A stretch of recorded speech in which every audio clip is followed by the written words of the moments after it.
今天给大家分享一下我研究的这个奶皮子酸奶的配方。本来我都不想发了，把配方发到了群里了。群里的姐妹做过的人都反映挺好吃的，让我发出来。这个口感和甜度我是按照紫光园的那个口感调整的。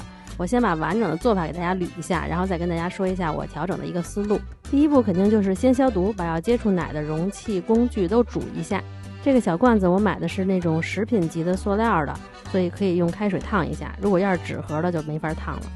先把牛奶、糖、奶粉、炼乳放在一起。牛奶我用的就是普通的，蛋白质 3.2 到 3.5 的。刚开始也用过蛋白质4的，但是做出来以后我感觉口感太浓厚了，不够清爽，所以就换成普通的了。用鲜奶做奶皮子会更厚，我不想追求特别厚的奶皮子，我只想要跟紫光园差不多的口感，因为我对比过，口感太厚重，我觉得不是很好吃。把它搅拌均匀，加热一下，加热到80到85度，然后就离火。离火以后再倒入淡奶油，这样就可以快速降温了。然后等温度降到40度了，再加入菌粉，充分的搅拌均匀。菌粉我用的是优比特的，也可以用川秀的，这个无所谓，根据自己喜好就行。然后就给它分装到小罐子里。我这个小罐子是130毫升的，最后我数了一下，一共是可以做13杯。然后就放到烤箱里去发酵。烤箱我提前打开预热了一会儿，用40度发酵8个小时，不用盖盖子，这样奶皮也能稍微厚一点。如果温度合适的话，8个小时应该是能完全凝固的。其实我这个早上起来以后还没到8个小时呢，我看都凝固了，我又等了一会儿，等到8个小时取出来的。然后不要着急吃，一定要给它冷藏，至少冷藏4个小时以后才能吃。这个就是冷藏以后的状态，表面是有一层薄薄的奶皮的。这个酸甜的口感还有那个浓厚程度，我觉得是非常接近紫光园的，非常好吃。但是对于有些人来说是比较甜的，因为紫光园的也是有些甜，所以不喜欢太甜的人要减少糖量。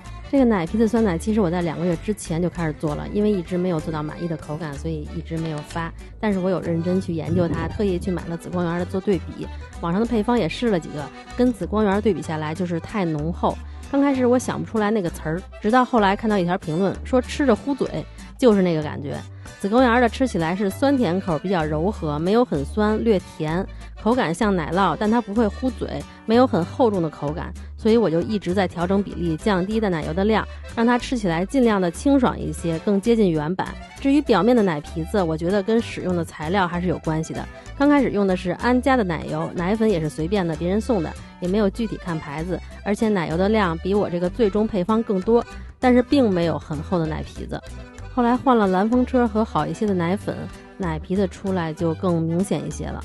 然后还分别用了酸奶机、发酵箱、烤箱、盖盖和不盖盖，最后总结出来用烤箱不盖盖效果会更好，因为奶皮子形成主要是乳脂上浮和水分蒸发，烤箱的发酵环境比较干，水分蒸发的会比那2个更多一些，我感觉是出来效果更好一些。